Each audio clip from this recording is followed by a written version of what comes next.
што е многу интересно, да не го забораваме и толкова со веќе тука. Јас често го кажувам во овие 20 на години тоа прашање. Ние можеме да произведеме некој материјален производ или некој услуга. Или како што викам ја, или нема резка граница меѓу производство на материјални производи и производство на услуги. Него се прекупуваат. Кога купувате вие кола, купите и услуга, сервис и така например. Сега, ние се наоѓаме на во близина на Босфор, во близина на Турција, во близина на овие таму кај што може да ни увезе секој што сака. Сега, што е да произведам јас? Некој ќе ми го увезе во 5 пати поевтино тоа. Ја ги помени 3-4 рака. Пример, го негрицко ќе се жено. Тие се 20 дена. Ајде го произведам ја тука кај нас. Нема шанса да го произведам 20 дена. Оне ќе рече, да, тој у Тајван го произведа со 5 милиарди парче ја прави така, за тоа го цената 10 центи најде на Богу на така. Ако е тоа така, ајде да се напомним. Ако постои голема опасност да ни, не може да ги затвориме границите сега со жити со тоа не можеме да го правиме, ќе ни увезуваат стално, ќе ни доаѓа ние спет балканска страна.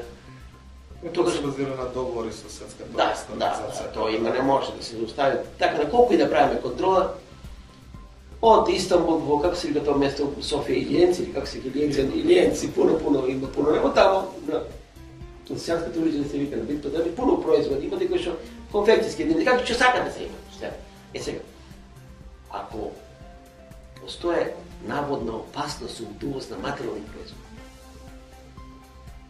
јас го поставам тоа прашање на многу места 20 години и стално сум најшол на недоразбирање. Што останува тоа? Останува секторот на услуги. Услугата не може да се увиси. Зашто не резонираме така? Ако ја направам некоја услуга, изедам услужна дейност, терцијална дейност, не може да ме увезе од Тајван, од Јапонија, од Илиенци, од Истанбул, не може да ме услуга не се увезе. Право. Второ. Роботизацијата, автоматизацијата го направи својата. Векот по кој што облигуваме веќе услуги. Дали знаете, податокот од 85-та година, го имам мојата книга оперативна, структурата на работната сила во САД е 85-та година. 75% во услугите, 20% во индустриите, сите индустрии, сите, и 5% за земјоделие и рударство. Структурата на работната сила во Америка 85-та била така. 85%. Најверојатно сега е повеќе, намалено е индустријата, не верувам дека земјоделие и рударство може да се намали 5% пониско. Тоа значи векот кој ќе доаѓа е век на услуги. Зашто не го тоа ставим, кажеме вака отворено? Тогаш да се сугерира на нашите невработени да прават бизниси во секторот на услуги. Сега некој рече, да, ама без производство не бива. Се стага. Ама производство како? Ајде да поставим отворено, како производство? За домашно производство. Ајде произведете било што во пробиште. Случајно без пробиште.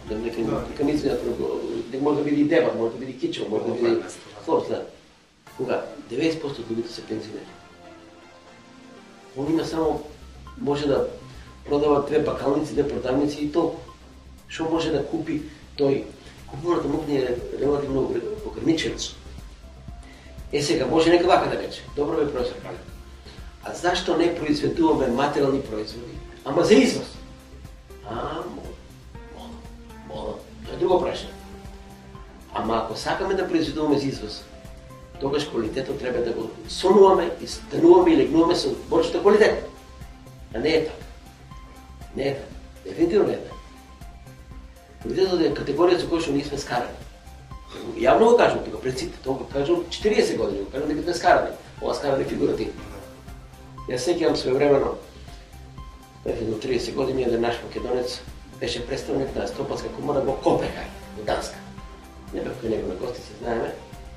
Видам добро видео. Зашто не увезуваш наши производи земјоделски тука топли краишта, да увезува за Данска? Само ладно, нема пренацелемчук и така натаму. Да, вика точно, ама да знаеш какви се нормите тука. Не може криво представите да се продава. Не мора да биде завиткана и така натаму. Пред 30 години беше поем завиткана красавица. Немаше завиткана и се беа криви. Вика, не може да се задоволат потребите на купувачите. Затоа, ако се одлучиме да правиме мал бизнес, за потребите на извоз, тогаш мораме да седнеме па да размислиме. Дебело да размислиме. Тогаш квалитетот мора да биде категорија без дискусија. Сега не е така. Не е точно и мислам дека затоа дај Боже да некој произведува, али мислам дека има веќе некои погончиња, мали фабрички кои што произведуваат за извоз. Да го знам, например, да може да го спомена овде Даст. Произведува предаватели за извоз. Има и други фирми што произведуваат за извоз. И за жал, тоа е толку малку афирмирано да тоа е неверојатно. Зашто не би можело, еви кај вас и на телевизија да се афирмира, ако фирмата на Јанковски, Петковски, не е битно кој се да разпоменува име, произведува производи за извоз. За извоз. Треба да се афирмира тоа. Мене ми е чудно, едно време пред 30 години имаше профили на такви луѓе што успешни стопанственици, сега ги нема никак. Зашто мора некој да не спомена се имиња од естрадата да му правиме 300 чуда тамо, а човек што направил фабрика од 5 души, сега е 30 души. Извезува. Не сеќам своевремено, ќе кажеме сега например, сопирачка опрема од заводите, кочници да речем се прави. Тој погон произведуваше, не знам дали сега уште постои, дали произведува сопирачка опрема за возови и продаваше комплети за Јапонија. И тоа никој не го афирмира. Така да ако има, знам, сега да не правиме реклама, нема смисла, има фабрики што извезуваат производ. Знаме да производител што има машини за сечење под агла. Има и други уште некои фабрики што произведуваат успешни мали бизнеси ориентирани кон извоз. Треба да се фирмира. Треба да се фирмира. И не знам што би можело уште да кажеме, например, да отвориме прашањето, ако веќе можеме да отвориме прашање за жените предприемачи. Може, тоа е исто. Една од темите што имаме во нашата книга е жените предприемачи. Жените се повеќе и повеќе учествуваат во предприемачство. Пред 70 година во САД процентот бил помалку 10. Некаде во 90 година имаше предвидување дека во програма за развитие за САД и другите, имаше дека процентот на мажите и жените основувачи на бизнес ќе биде 50-50. И најверојатно е сега 50. Да. Имаше некои, не знам дали лани, истражувања кои што ги читаме во Америка. Мислам дека некои навредуваа во тоа дека статистиката покажува дека се поуспешни од мажите предприемачи. Прво се повнимателно, не се шира така брзо, не расте така брзо и не контролирано. Сега направам дигресија. Може ли? Може. Мислам дека многу предприемачи грешно премногу брзо го шират бизнисот, пред да го развиваат. Растење и развивање не е исто. Мојата фирма може да расте. Очи да не успее, се продават меѓу производи и веднаш голема број на вработени од 10 на 50. Да не споменеме некои други институции што шират неверојатно брзо се шират без да се развиваат. Така да мислам дека категоријата раст и развој треба да оде паралелно. Значи бизнисот, предприемачот да го расте, да го развива паралелно. Да го развива, при тоа да го расте. Да го расте и да го развива. Мислам, ако не контролирано го расте, брзо ќе најде на крак. Мора да биде многу внимателно. Кога отворим прашањето за жените, се повеќе и повеќе, јас имам една магистарска сега се прави, една магистарска има на еден универзитет, што Тетово, тука некаде да завршува тоа прашање. Јас се обидувам едно 10 години да инициирам некој да го отвори тоа прашање. Што е со жените предприемачи? Често пати е тоа малку извитоперено, варијанта бизнисот се вода на жената, а практично работи мажата. Меѓутоа, мислам дека жените се повеќе и повеќе ќе бидат во бизнисот. Зошто? Тоа што пред малку спомената, се поактивен ќе биде секторот на услуги. Тука се жени. Нема веќе рудници, нема леарници, нема колашници, нема машки, работна сила, се повеќе во услуги да жените се тука за тоа да дојде. Иначе жените ги нема и во менеджментот. Еве еден податок за гледачите. Она пирамида што има хиерархија, До средните нивоа ги има. На врвот ги нема още жените. Менеджер.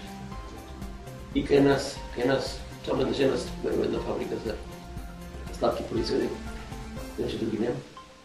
Тој процент мал и во Германија, века 3% се споменува дека во топ позиција жените се. Тоа исто тема за проучување. Тоа е различно од оваа тема што сега зборуваме. Да. Меѓутоа мислам дека заслужува вниманието. Во секој случај, пошто е опфатена тема и во развиените земји доста е опфатена тема и се прават нели истражувања во однос на општество на жените и во како предприемачи и како менаџери. Иако можеби, што знам, кај нас дали треба да ги делиме помеѓу мажи и жени, мислам дека денес способностите и на мажите и на жените се на одредено ниво кое што може да дадат резултати. Да. Но дали уште останува историски нешто кај нас дека жената треба да седи дома, а мажот да работи и да заработува? Да, ама Драгане, постои нешто што се вика биологија. Мора да се раѓа деца. Да. Колку и да помагат мажите, мајката го раѓа и го чува дете. Да замислите таа успешна жена, предприемач, што направила бизнес на 31 година. И намерно го одлага женувачката, мажачката, одлага да раѓа дете до 40, под 40 не може да одлага дека не може да се раѓа после. Така да мајчинството прави пречка. А прави пречка и ова што го споменавте, конзерватизмот и така натаму. Или она што се вика стереотип. Добар дел од нашите луѓе стереотипно размислуваат за жените, не се за тоа и така натаму. Јас например кој држи предавање на оваа тема, ме ангажираат, чај не ме ангажираат, најверојатно мислам дека се пензија, преку Завод за вработување во едни краишта, кај што не се баш така гледа. Таа тема е рипнувата. Ти има делови од Македонија кај што не можеш вака да дискутираш. Не така? Точно. Сега. Кај да го отворих ова прашање, бидејќи повеќе беа мажи во тие присутните, така ме се намрштува, ама дискутират дека жените треба да мислам дека од култура не ми контрира, али мислам дека не ме така сосем пријателски гледа, отвори прашање дека жените треба да бидат се повеќе и повеќе осливачи на бизнис. А веќе го отвориме прашање за разновrsни социјални структури во тоа. За мене е многу чудно што младите луѓе не се охрабри да почнуваат бизнис. Сега се прават некои акции на Машински факултет, има кај колегата Раде Полена кој нешто упитува, има стартап центар и така натаму. Јас таа идеја уште пред 15 години ја почнав, Раде ја продолжи, тоа е успешно. Јас, например, тогаш, имам ке писма, ги чувам, прати писма до сите технички факултети во Московскиот универзитет и рекова, читувам дека ви имате абсолвенти и таа се дипломирани. Значи ли дека тоа што ќе им дадете диплома веќе не ви интересира кај ќе одите? Зашто не ми направи една обука за нив? Никој од деканите не ми одговори. Никој. Тоа беше некаде пред 15 години. Немаме право ние, Драгане, да го правиме така. Представете како универзитет, ние имаме, например, центар за кариера. Центар за развој на предприемачите има овде кај нас, во нашиот универзитет. А мислам дека не смееме да речеме, наше да даваме дипломи, не е идентично. Ќе направиме она диплома, ќе ги стикаме, ќе ги ставиме во трговски центар, таблото, како се вика, и нашто е готово. Ама не може да биде. Значи, во секој случај, нели, вклученоста на факултетите и универзитетите може да одиграат освен државата клучна улога во напредокот на предприемништвото во Македонија. Се уште од тоа се бројат на прсти универзитети, дел од приватниот сектор, дел од државниот сектор, кои што вложуваат напори, пошто нели го споменавте Машински факултет од државниот универзитет, добро имаме и инкубатор во Скопје, кој што исто така, барем во последните неколку години, доста се ангажирани и се обидуваат да направат нешто повеќе. Но пак нешто пари, пак недостасува.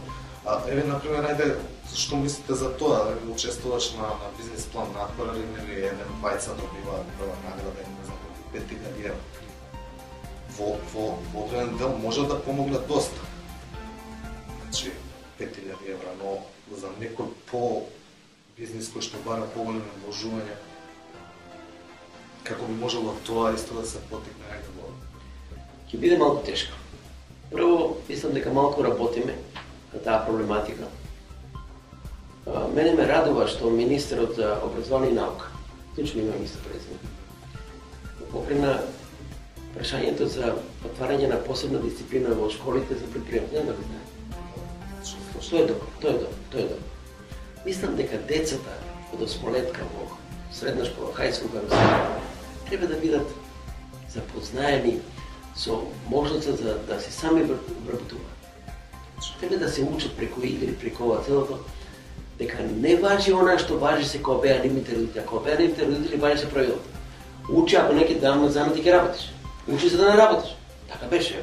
Знаците гледат овој слушам. Тоа значи дека не може веќе така.